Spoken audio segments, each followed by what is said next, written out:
पोष शुक्ला पुत्रदा एकादशी।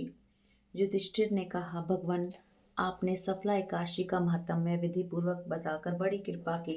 अब कृपा करके यह बताइए कि पोष शुक्ला एकादशी का क्या नाम है, उसकी विधि क्या है और इसमें कौन से देवता की पूजा की जाती है। श्री कृष्ण जी बोले, हे राजन, इस एकादशी का नाम पुत्रदा एकादशी है। इसमें भी नारायण भगवान की पूजा की जाती है। इस चर और अचर संसार में पुत्रदा एकादशी के व्रत के समान दूसरा कोई व्रत नहीं है। इसके पुण्य से मनुष्य तपस्वी, विद्वान और लक्ष्मीवान होता है। इसकी मैं एक कथा कहता हूँ, सो तुम एकाग्रचित होकर सुनो। भद्रावती नामक नगरी में सुकेतु नाम मान का एक राजा राज्य करता था। उसके कोई पुत्र नहीं था। उसकी स्त्री का नाम शैव्या था। वह निपुत्री होने के कारण सदैव चिंतित रहा करती थी। राजा के पितर भी रो रो कर पिंड लिया करते थे और सोचा करते थे कि इसके बाद हमको कौन पिंड देगा। राजा को भाई, बांधव, धन, हाथी, घोड़े, राज्य और मंत्री, इन सब में से किसी भी चीज से संतोष नहीं होता था। इसका एकमात्र कारण पुत्र का न होना था। वह सदैव यही विचार करता था कि मेरे मरने के बाद मुझको कौन पिंड दान देगा। बिना पुत्र के पितरों और देवताओं का ऋण मैं कैसे चुका सकूंगा। जिस घर में पुत्र ना हो उसमें सदैव ही अंधेरा रहता है। इसलिए मुझे पुत्र की उत्पत्ति के लिए प्रयत्न करना चाहिए। जिस मनुष्य ने पुत्र का मुख देखा है वह धन्य है। उसको इस लोक में यश और परलोक में शांति मिलती है, अर्थात उसके दोनों लोक सुधर जाते हैं। पूर्व जन्म के कर्म से ही इस जन्म में पुत्र, धन आदि प्राप्त होते हैं। राजा इसी प्रकार दिन रात चिंता में डूबा रहता था।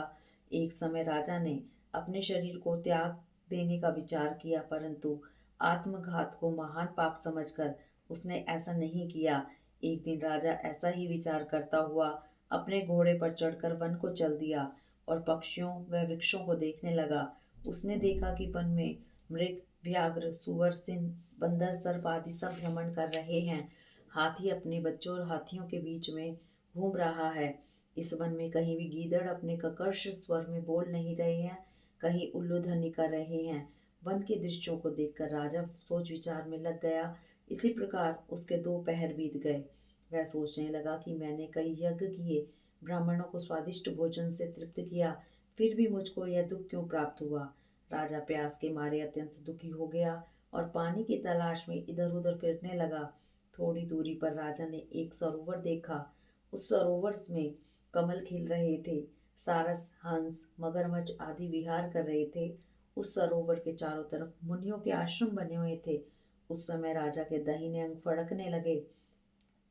राजा शुभ शकुन मानकर घोड़े से उतरकर मुनियों को दंडवत करके उसके सामने बैठ गया। राजा को देखकर मुनियों ने कहा, हे राजन, हम तुमसे अत्यंत प्रसन्न हैं, तुम्हारी क्या इच्छा है सो कहो। राजा ने उनसे पूछा कि महाराज, आप कौन हैं और किस लिए यहाँ आए हैं, सो कहिए। मुनि बोले, हे राजन, आज संतान देने वाली पुत्रदा एकादशी है।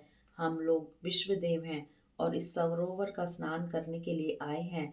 इस पर राजा कहने लगा कि महाराज, मेरी भी कोई संतान नहीं है।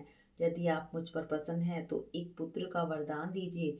मुनि बोले कि हे राजन, आज पुत्रदा एकादशी है, आप इसका व्रत करें। भगवान की कृपा से अवश्य ही आपके पुत्र होगा।